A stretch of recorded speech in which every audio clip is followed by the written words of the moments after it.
going to get started on our next panel this morning. We have a wonderful group of women who are experts in the field of agriculture in the state of Maryland. That's okay, I'll just keep talking. I'll keep talking until they settle down. All right, so this is my 5th conference with ALEI, and looking back at the agendas over the years, we usually have a panel that focuses on urban agriculture, and then we usually try to feature a panel that talks about a new law or a new program or a new initiative or an opportunity for farmers in the state. So, hello, can you hear me? Yeah. So this panel kind of sort of fits into both of those boxes, I think. We're going to take a little different approach. And I will say it's inspiring for me to every year come back to this conference and to see the small steps, the consistent and regular efforts of our elected officials and our public servants and our educators out there to remove barriers for the farming industry and the farming businesses in our state.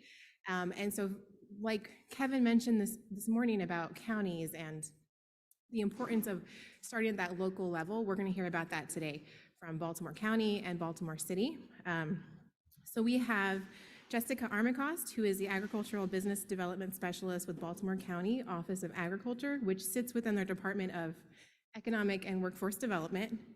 Here to tell us about some of the initiatives and how they're taking a really collaborative approach in Baltimore County to work through some of those local issues, because you have farmers that still need to go to their local office to figure out permitting and building and health and all of that stuff. So these state initiatives are great, but we need to closer look at the county level information and the initiatives and the work that's being done there. And then we have Neith and Andrea Franchini, thank you, both with Baltimore City and our Urban Agriculture Extension educators. Incredibly knowledgeable group of women up here. I learn something new every time I talk to them. So to get us started, Jessica, can you tell us about yourself and your position, which I believe has been empty for quite a while now, so I'd love to hear your goals for that, and then a little bit about Baltimore County and the landscape of agriculture in your county. Sure, thank you for having me, and I'm just excited to see the diversity represented here in the room and to just really share where we are at in Baltimore County and where we are headed and the approach that we are doing that. Just a little bit about myself. I didn't grow up on a farm. I actually grew up here in Anne Arundel County, became involved in agriculture through the U.S. Naval Academy Dairy Farm through a 4-H program. I rented a calf from the Naval Academy for a year, and within 10 years had a small herd of dairy cattle and eventually purchased beef cattle, and now own and operate the farm you see here in the background in northern Baltimore County. I attended University of Maryland to study agriculture and went on to study communications. I've worked at the Department of Agriculture, working on behalf of farmers with the Maryland Agricultural Commission. And prior to coming to my role here in Baltimore County, spent the last 5 years consulting with farms and agribusinesses on how to be profitable and how to kind of work through the regulatory barriers at county and state level and kind of the unknown through a consulting. I joined Baltimore County here in March. Baltimore County had not had an agriculture economic developer in 36 years. It was something that just had not ever had a seat at the table, and Baltimore County's executive acknowledged that agriculture plays an incredible role in not only feeding our community, but in the beautiful landscape that we enjoy, in tourism, but also in economic impact. Just to give you a little bit of overview, I'm going to talk a little bit about the profile of Baltimore County agriculture because I think it's significant. Our Office of Agriculture that we're currently in the midst of standing up, our regulatory assessment, and the path we're taking forward. So just a little bit of a snapshot of Baltimore County agriculture. And, Maryland is known as American in miniature. And I think that when we plan agriculture tours in Baltimore County, I can take you anywhere from the Bay to nurseries, to indoor grow facilities, to urban farms, to dairies, to crop production. We are really just a snapshot. We have 708 farms documented on the last US Census. We actually expect that number to increase with the new data coming out because we recognize that a lot of our smaller operations were not captured in that number. We have just over 76,000 of farmland acres. We Fast forward to the next slide. We lead the state in ag land preservation, which is really important to our county. And what we are starting to have a conversation now is we lead the state in ag land preservation, but we have not led the conversation in preserving profitability on farms. And how do we have that conversation when we are challenged with the code and regulations and policies that are 40, 50 years backdated?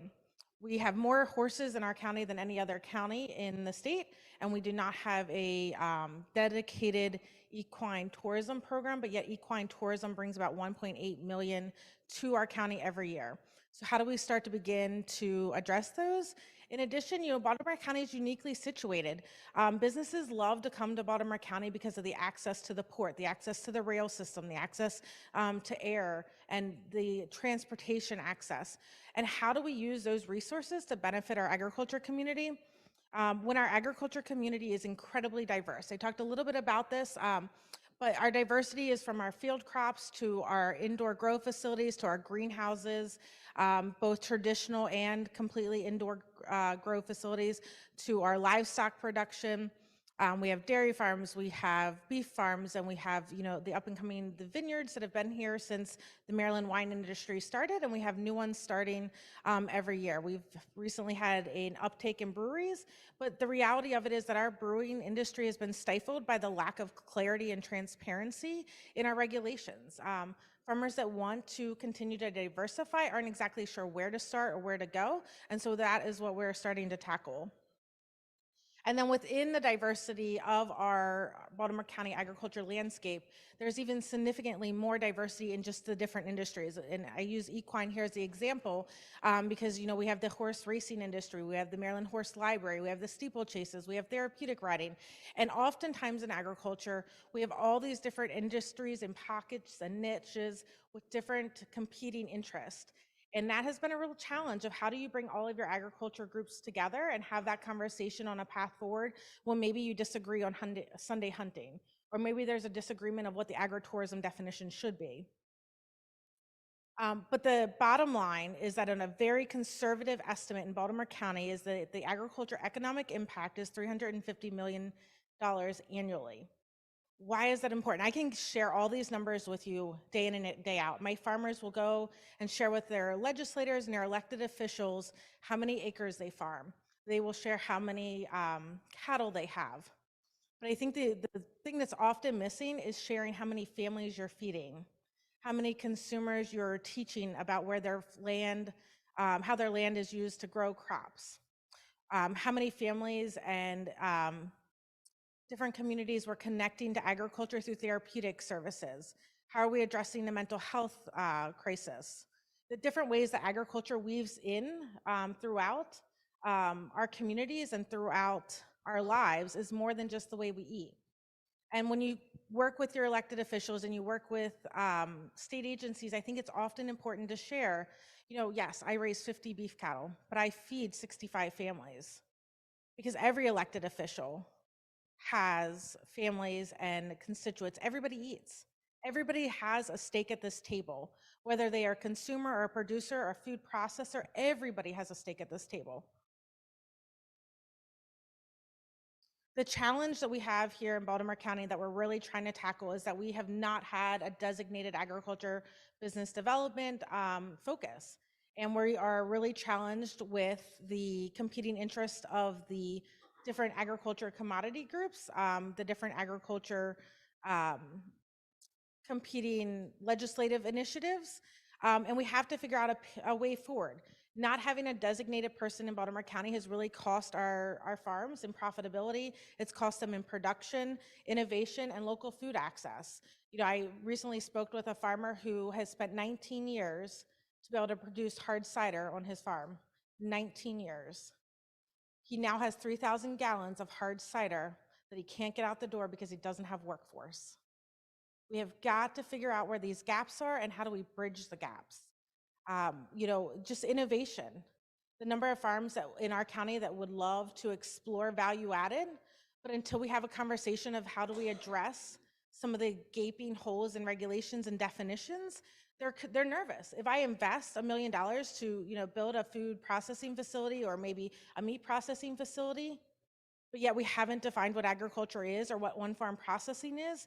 That means that 5 years down the road, they can come back and say the operation that I've started needs to be regulated in a different way or isn't compatible with different agencies. And that's really a challenge. And that's where the agriculture marketing professionals come in. There are about 15 of us around the state. The majority of us are situated somewhere in county government. But it really we end up being the gap. We bridge that gap a little bit. We do marketing, we do business development. We're a convener of the regulators. I would say about 6 times a week, I have a farmer that calls me and says, hey, Jess, I would like to do this business, but I'm afraid to ask because if I ask, I'm not sure if I'm going to have code enforcement on my doorstep tomorrow. And I'm just exploring the idea. So I'm often calling my regulatory colleagues and saying, hypothetically, if we have, a dairy farm that would like to produce yogurt on the farm, what are the 15 steps? And depending on what agency I call on what day and who answers the phone, I might get a different answer. I'm most likely going to get a different answer. And that's really the role that Baltimore County saw was needed, was somebody to really kind of lead the conversation. I don't have all the answers. And quite honestly, the answers are always changing because the needs are always changing and the industry is always changing. But I am excited to open those conversations and to bring to the table those who need to be a part of the conversation to move it forward. And we, quite honestly, are advocates. We're always promoting agriculture. For the first time in conversations in Baltimore County, there's an agriculture seat at the table. Emergency management came to me and said, hey, Jess, we haven't updated our agriculture emergency management plan in 12 years. If something happens and we had to move cattle out, we had the large fire earlier this year, and they were concerned that they were going to have to evacuate a local farm and all their cattle. They said, we don't know who to call for transportation. We don't know where we're moving those animals. So our roles end up being multifaceted and end up filling the need. But for us in Baltimore County right now, we're playing catch up. And that's okay. We understand where we're at and kind of where we're going, and we're excited to take the challenge. And we have an incredibly supportive administration. And I'll tell you, I'm really blessed to have colleagues in the regulatory side of our county agencies who are willing to help work through the conversations. So the brief synopsis of where we're at here in the county is in 2022, the Economic Advisory Board recommended the creation of an Office of Agriculture, a designated office solely focused on agriculture as an economic development driver, as a workforce development and tourism attraction. In 2023, my position was hired. We have additional staffing hopefully coming in 2024. And just a couple months ago, we officially launched the Office of Agriculture. I believe we're now at 4 counties across the state that have a designated agriculture office. And I can tell you what it provides is a resource. For the first probably 5 months in Baltimore County, I spent the time just explaining to other agencies like what type of resource I could be for them. And they're like, oh, we've never had an agriculture person.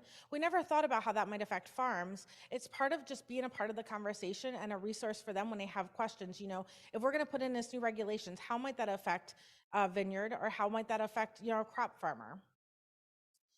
In 2023, we just got the signature to establish an agriculture advisory board. I'm going to talk a little bit more about that. And we have 3 major priorities. Our first is we have convened an interagency agriculture work group at the county level. They had roughly had 2 meetings in about the last 5 years, and we reconvened this group. And what we realized is that we have about 15 different departments represented on the interagency agriculture work group because they all play a different role. And there are meetings that not everybody has something to contribute, but the reality is all these agencies play in.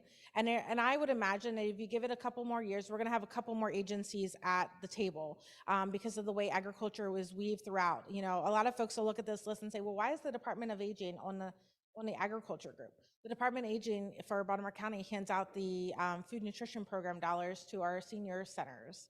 Why is emergency management? Why is rec and parks? They each have a critical role in Baltimore County. And what we found is that previous conversations have left out different agencies. And because of that, you can be compliant in the Department of Health for your agritourism operation or your value-added processing, but then you're not compliant in the health department. In Baltimore County, we have 4 legal definitions of agriculture on the books and no definitions of urban agriculture. And we recognize that this is a challenge that we're going to have to tackle and create and figure out how to solve moving forward. I think the other important thing to note in our interagency agriculture work group is that of the about 15 folks that sit around the table, all but 5 are eligible to retire in the next 5 years. All but 5 are eligible to retire in the next 5 years. My historical knowledge of how we got to where we are today in the code and how to kind of change the code or adjust the code or update the code is going to leave the room within 5 years. So we know that we are on a really tight deadline to really kind of explore some of the options and to make some significant changes. One of the first things, the Office of Agriculture right now, I always say we, and my office always corrects, says, hey, Jess, it's just you. We called in reinforcements because we realized we needed to understand the entire landscape of what we were working with, and that was going to take more than one staff person, to kind of dive into that. So we worked and partnered with Grow and Fortify to do an agriculture regulation review, to review specifically value-added agritourism and craft beverage industry in the county, make suggestions, benchmark us against the other counties, and make tangible suggestions, things that I can go and work with our agriculture advisory board. I can go and work with our interagency work group and say, how do we implement this? And how can we take baby steps now and identify those low-hanging fruits, but really start to carry the bigger conversation? We just received our draft report and we'll have a final presentation in December, but we're really excited to really tackle the recommendations starting in January. The other kind of aspect that we've added here is an agriculture advisory board, something that will bring together all the agriculture industries in the county to have a conversation. Because quite honestly, if we're not having a conversation together and proposing and suggesting the different solutions to the problems we're having, we're being left out of the conversation. Right now we're having a conversation in the county about agriculture building exemptions. Baltimore County has had a long-standing ag building exemption. If you're building a building under 5,000 square feet, you didn't need a building permit. The reality of that, in the last 15 years, we've seen boat sheds, we've seen wedding venues, we've seen party houses, we've seen residential buildings built under the ag building exemption because it was on a farm. And that wasn't what it was intended to. So it's penalizing the farmers that are using it for the traditional, hay storage or equipment storage. And the county is really challenged and tasked with how do we not penalize our agriculture community who are using it correctly, but also how do we prevent a party barn that's going to house 200 people or host events 6 nights a week from going up without ever having gone through structural engineering or site plans? How do we have that conversation to make sure that it's in a way that is productive, but also doesn't hinder the agriculture community? So we're really excited. We're going to start presenting in the next couple of weeks because we know that we can continue to pitch plans, but we need to make sure they're practical before we implement them and before we roll them out in the farming community. So we're actually meeting with our local farm bureau to have them, and then our agriculture advisory board will be tasked with really looking at the proposed review process so that our traditional agriculture exempted buildings continue to be exempt. They'll receive a permit saying that they do not need to go through the entire building process, but those facilities that have employees or that have agritourism operations will have to go ahead and make sure that they are structurally sound buildings. To give you a really good example, we have an agritourism operation. They do a wonderful job. And recently the storm that came through completely demolished one of their equipment sheds. The debris from the demolishment of the storm that came through was throughout the areas where the public is every Saturday and Sunday. My kids play in that area. If that had been on a weekend when that storm came through, and the building had been put up well before they were doing agritourism, and was quite honestly legally in good standing with the ag exemption. But we need to kind of relook at that. How do we make sure that we're protecting public safety and public health, but also managing the expectations on farms? Our committees are going to focus on regulation and policy, economic development, workforce development, and tourism. And it will be really a working board. And some of our main priorities, kind of kicking it off, will be identifying the basic definitions. The Rural Maryland Summit was here earlier this week, and a colleague at the Department of Agriculture said, I think we need to go back to the basics and identify a glossary of standard used agriculture terms, because depending on what county and what jurisdiction you're in, the definitions mean different things. I can't tell you how many conversations I've had to explain that hoop houses are not permanent structures. And it's not because folks are trying to permit them in a different way. It's because there's just a lack of understanding the difference between a hoop house and a greenhouse. We're going to focus on economic development. Being in northern Baltimore County, we do not have a branding of our own products. We don't have a local campaign promoting Baltimore County products. We are kicking off this year actually with a buyer grower event to connect our 982 restaurants that participate in Restaurant Week with our local growers, because the reality of it is that our restaurants were having trouble connecting, and they want to be able to order and even contract grow. So we're going to bridge some of those gaps. And then we're really going to focus on developing out our pipeline of workforce, working with the local community college and our local county public school system. And both agencies are excited to be a part of the conversation and are excited to really look and see what apprenticeships and internships and workforce development they can do. And the reality of it is our work has just begun. I'm 8 months in, and we're slowly peeling back this onion, and we are putting out fires when we need to. And to kind of give you an idea of that, I got a call from a produce farmer earlier this year. He's been selling produce for the last 6 years on a roadside stand. He said, Jess, they want to shut me down because I don't have a permit for my roadside stand. And sure enough, we pulled the code, and you need a permit every 2 years to have a roadside stand in Baltimore County. Do you know how many roadside stands we currently have permitted when he called? 0. Nobody was worried about the permit 3 years ago when there wasn't food on the shelves. How do we help farmers become compliant regulatory wise, but also make sure that their product is making it to the shelves before it perishes? I mean, he was going to be shut down right before opening weekend, 4th of July. There is no shelf that is going to stabilize the corn or the tomatoes to allow the 97-day process that it took to get him fully permitted.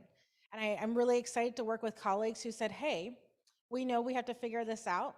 We don't think we need engineered site plans like our code says for the roadside stand, but we do need to update a couple of things. But we're willing to work with the farmer, and we're willing to continue to allow him to sell while we work through this process. And during that process, we kind of outlined for any other farms doing roadside stands, because we want to create the opportunities. We want to make sure that there's connections.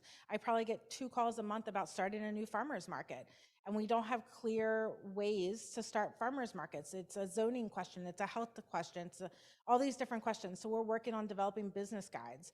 And we're just started, and we know that. And we're excited to be a part of that. And I think the takeaway here is that if you're not in these conversations, you should be in these conversations in your county and your local jurisdiction. And if those conversations aren't happening, you should be starting the conversations, because we need the agriculture community to join with the regulatory and local government to make some of these hurdles a little easier for our farms to understand what they are.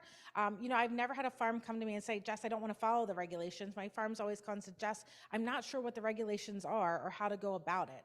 And for us in our role, it's to come and walk alongside the farms and make that process more transparent and more equitable. So thank you so much. I'm happy to share, and I think Neith is going to talk a little bit more about some of the challenges that we face in both the county and also in the city. Does this one? Oh, it's on. Excellent. Thank you so much, Jessica. I'm going to stand up too. I just wanted to, while they're pulling the slides up, say we're all so excited when Jessica was hired. We're so grateful for her work. She's in the kind of position where no one is ever going to be fully happy. If you have a good result of her work, no one is ever going to be fully happy with it, but we are all so excited that she is doing that work. I know Farm Bureau did a lot of advocacy getting her position created.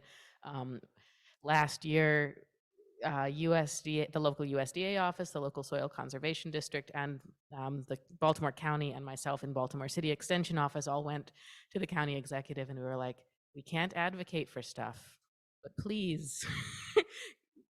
we try so hard to support farmers in Baltimore County, but there's only so much we can do when they go to the county government and they just get clotheslined by someone who's never heard what a farm is before. So please, could you just hire one person who knows what a farm is in county government? And he said, good news, I'm already hiring Jessica. And we were so excited. This is wonderful. So, my name is Neith Little. This is my colleague Andrea Franchini. We're going to be talking to you today about local agricultural regulations and how they affect urban and controlled environment agriculture. And we work for University of Maryland Extension in the Baltimore City office. I'm a local county, essentially, but city in this case, because the city is legally kind of equivalent to a county in Maryland. I'm a local agricultural agent for farmers in the city, and Andrea works on some statewide projects for us in Extension and is housed in the Baltimore City office.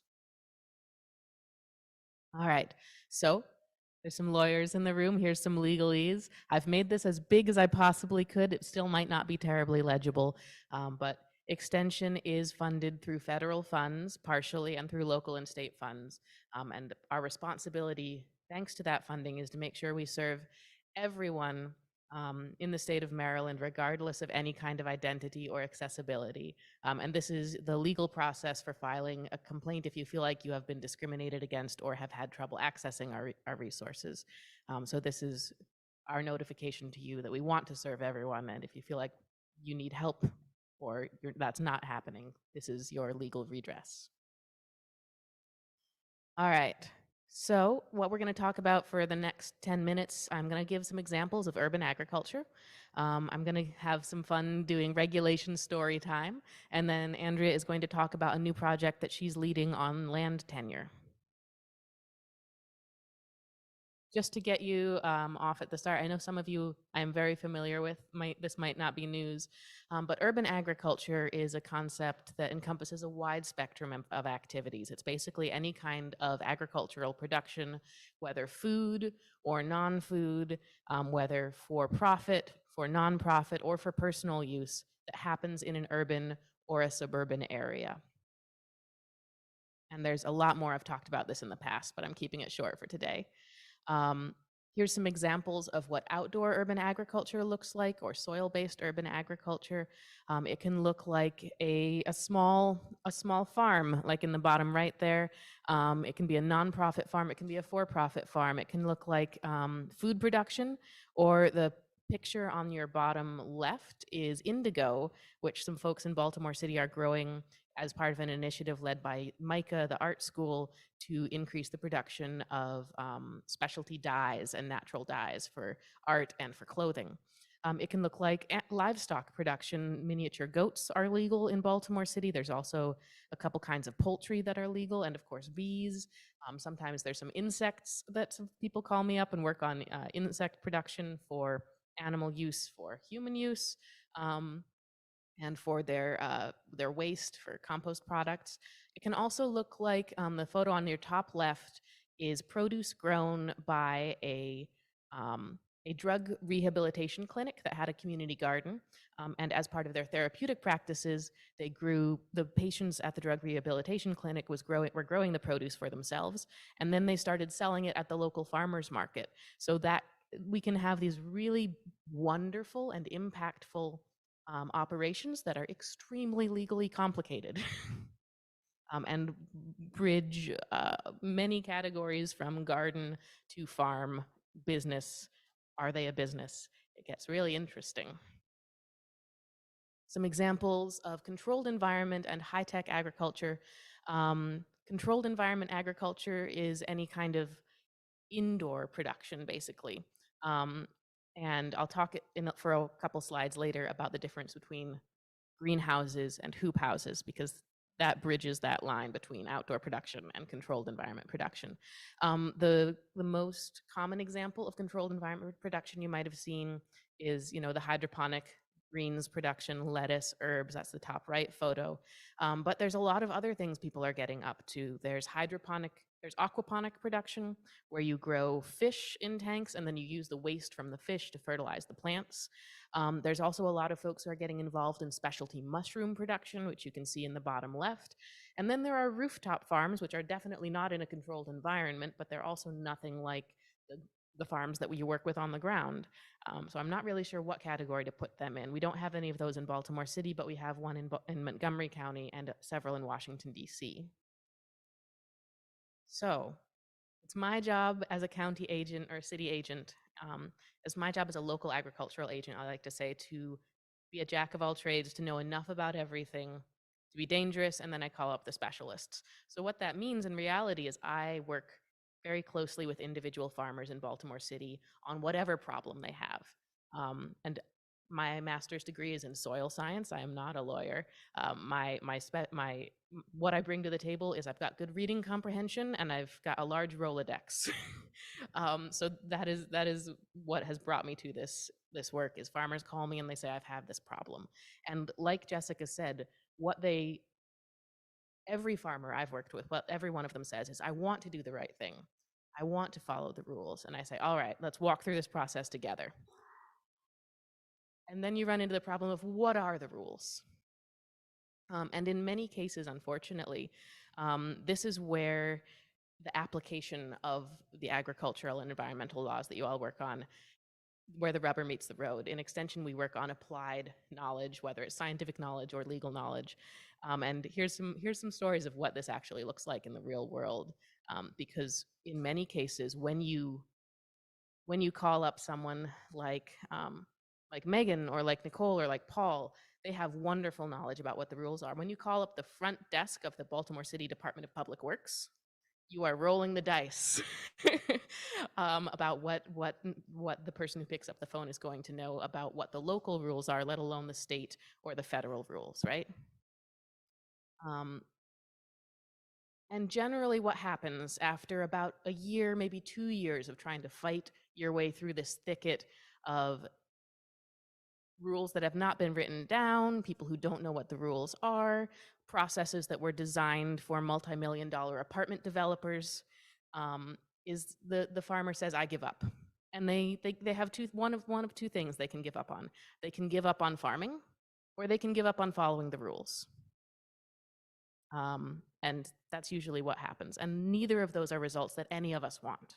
So I'd like to talk about how we can improve that situation and some examples of what this looks like.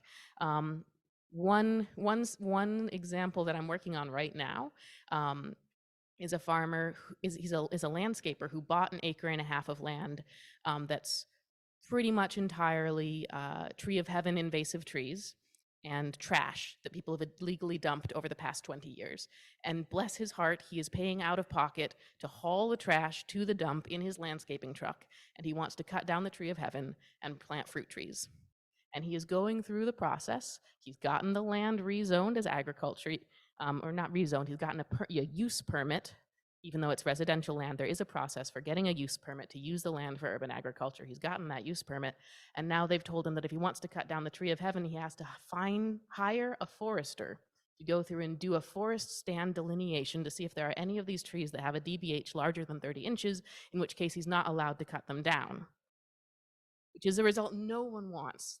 The farmer would like to cut down these invasive trees. The neighbors would like him to cut down these invasive trees. The city would really like him to cut down these invasive trees. Every environmentalist would like him to cut down these invasive trees. So if anyone has any familiarity with the forest stand delineation rules in Maryland, that's the one I'm running up against right now. And I would love to learn a little bit more. It looks like the city is kind of saying, maybe you should just cut down a few trees at a time and no one will complain, maybe, which is probably what's going to happen, but if you can come up with a better solution, I would love to hear it. So I do not have time to cover all of the many stories like that, but I just wanted to give you a list of the kinds of questions people have called us up about. Food safety, composting, wildlife pest control. Baltimore County, recently, I've been here since 2016, Baltimore County Farm Bureau, since before I got here in 2016, they have been fighting for the right for farmers to shoot a groundhog without a hunting permit, because they're the only county in the state where you have to have a hunting permit to shoot a groundhog. They just got it passed this past year. They are very rightfully proud of that. Stuff like that comes up all the time in urban and suburban areas. Soil disturbance permits, drainage for wash pack sheds. Do you have to get sewer zoning? There's so much. Water access, tearing up the roads to put in a water main. When you're farming in an urban area, you're basically farming in public. All of your neighbors can see you all the time. It takes one neighbor who, sees something they don't like and calls in the city or the county, and you start a process. And that process is not always clear. So high tunnels versus greenhouses, let's talk about them.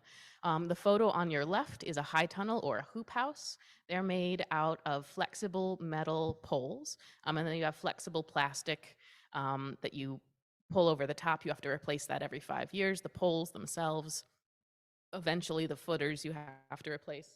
Usually you just kind of hammer them into the ground. Occasionally you have little concrete footers, but mostly you just hammer the poles in the ground, and you grow in the ground inside the high tunnel. It's in some jurisdictions, it's classified as a temporary structure. In other jurisdictions, it's silent on them. A greenhouse is pictured on your right.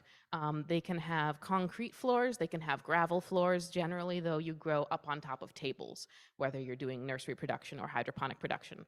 And the walls can be plastic or glass, but they're made of a rigid material, and the structure itself is much more architecturally complex. Here's a couple other photos. A high tunnel can have an arched shape and still be a high tunnel, but they're growing in the ground. They've got the flexible plastic covering. Here's another on your right, another photo of a greenhouse from the nursery industry. They can be extremely large. A high tunnel can cost $5,000, $7,000 to build, depending on if you can bring in some of your own labor. A greenhouse, upper tens of thousands, lower hundreds of thousands to build a greenhouse. $1 million maybe if you're doing a really, really big commercial one. So they're just vastly different economically. So let's see. I think I wanted the next slide here. All right, no, staying on greenhouses and high tunnels. The difference between these, how many of you in the room knew the difference before I started talking? Awesome. Okay, so about over half. When you go to local government, it's pretty uncommon for people to know the difference. They look at the hoop house and they think, oh, that's a greenhouse. When you talk to farmers, especially the farmers I work with, urban farmers, many of them will call what they're building a greenhouse. So that's been part of my education. If you are building a hoop house, do not go to the NRCS or your local government and say you're building a greenhouse, because you're not, and then you're going to have to follow the greenhouse codes. There have been at least 3 examples in my experience in Baltimore City and Baltimore County, where people have been building one of these hoop houses and they ran into someone along the way who was unfamiliar with the distinction. And then they started along this process of permitting that's more appropriate to a greenhouse, where you have to have a different kind of building permit. You have to have different kind of architectural drawings. You start to fall under different state environmental laws related to soil disturbance permits. And in some of those cases, the people that they were working with in local government took a step back and said, you know, this is a temporary structure. We're going to classify it differently. And in some cases, it resulted in them no longer being able to complete their construction. In at least one example where they did, even in Baltimore City, they are technically classified as temporary structures, so you don't need a building permit, but they did start to trigger the soil disturbance process, which resulted in some kind of, essentially when you start to trigger one of these rules, it just kind of snowballs from there. And it resulted in such a complicated situation that they got a stop work order, and they just couldn't figure out how to get it taken off. They kept calling the DPW. They could not get a straight answer on what they needed to do to remove the stop work order. They were willing to do whatever it took, and no one could give them an answer on who was the responsible regulator. Was it the city? Was it the state? And it took 2 years, and by that point, their USDA money to build the high tunnel had expired, and they had to give it back. Thankfully, they hadn't spent it, so they could give it back. But that was a big problem for them. I know another person who was trying to build a small-scale greenhouse, who had so much trouble going through local permitting that he had to send the kit back that he'd purchased. Permitting shipping containers is the other building permit situation. How am I doing on time? 2 minutes? Okay, I'll just zip through then and get this over to Andrea. Permitting shipping containers, I know of at least 2 jurisdictions who have been talking about, like, What examples do you have about how do you permit one of these shipping containers? There's one in the background that people use as a storage shed. Folks use them, there's one person who's working on converting them for mushroom production. Folks use them for hydroponic production. Um, I will give DHCD in Baltimore credit. Their permitting website is amazing. It's got so much information. They've got recorded webinars. They've got sample site plans. Even with all of that, though, let me bump over. Here's their sample site plan. Super helpful. Stuff like this is amazing. I love it. Even with all of this information, though, the person who I know who's gone through this process, it took 3 stages of permitting to get his shipping container installed. And he had to it took about 6 months to get a permit to bring in the crane to close the road to put the shipping container where it needed to go. And that's someone who managed to follow all the rules, and he did it. So again, you know, sometimes it sounds small, but there's so many places where this comes up. So I just want to encourage people wherever you can to make it easy to do the right thing. Write stuff down, write your processes down, even if they're going to change and you're concerned about writing it down because eventually it will change and you'll have to update it. The alternative, either it's written down but there's been some changes, or it changes and it's secret. Like, one of those is a better option than the other. And train front office staff on what the processes are and establish folks like Jess who are communication channels between different agencies. Greatly makes it easier for people to do the right thing and follow the regulations.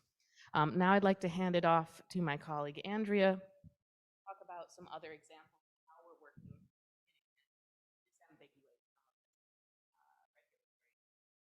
world.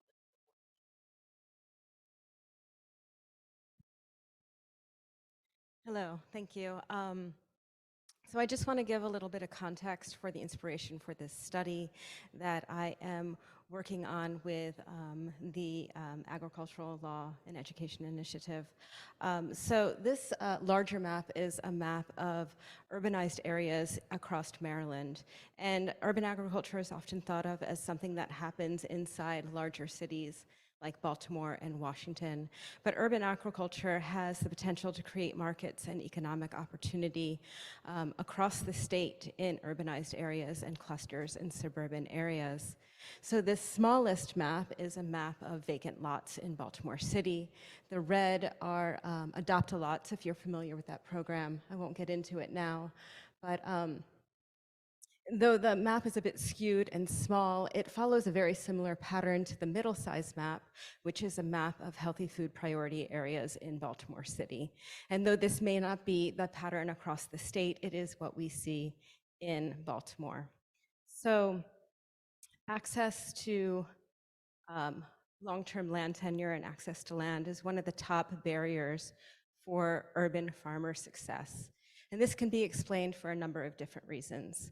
The exchange value for vacant lots is often outweighed by its value use for food production, limiting access to land as municipalities hold this land for potential development or in the future. Also, navigating regulations and is often very tricky, which we've heard about already multiple times. And there's also not a lot of coordination across the state for urban agriculture and even within jurisdictions.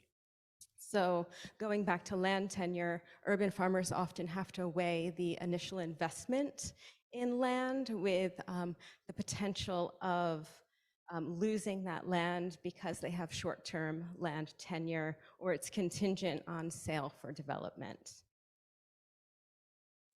Let's go to the next slide. Yes, and I forgot to mention earlier that because soils are often not viable in urban areas, urban farmers often have to invest in infrastructure that water, power, and that often raises the price of startup costs and also the timeline if those infrastructure isn't allowable, attainable, or accessible. So this project will gather example policies and case studies from across the US to educate municipalities on their options for supporting farmland tenure. And how we're doing this is we're reaching out via surveys to service providers, farmers, and local and state government employees. And the hope is to increase understanding of the processes for securing farmland tenure and production space for urban agriculture and for controlled environmental agriculture in urban areas. And also to kind of contribute to the coordination efforts among jurisdictions, decision makers and stakeholders for urban agriculture, and also increase the knowledge base for governance. Next slide. So we have 2 surveys available now. If you have a QR code, it will capture, if you have a phone that captures QR codes. If not, you can come see me or Rachel. Raise your hand, Rachel, and we'll make sure that we get these to you. I'll just do kind of one little disclaimer. I recognize that a lot of agricultural service providers are also state and local government employees. So I invite you to take both surveys, but definitely the service provider survey, which is quite short. And if you have any other questions, I'll be here. Thank you. Thank you, everyone. Give a round of applause. Thank you so much. So unfortunately, we're out of time. We don't have time for questions right now, but I think your presentations were incredibly thorough and informative, and you're going to be hanging around for lunch, right? So if you have a question that's just burning, you can try to catch them during lunch. But thank you, and we're going to have another panel right now. So we're going to cycle out the speakers and get that rolling. Thank you so much.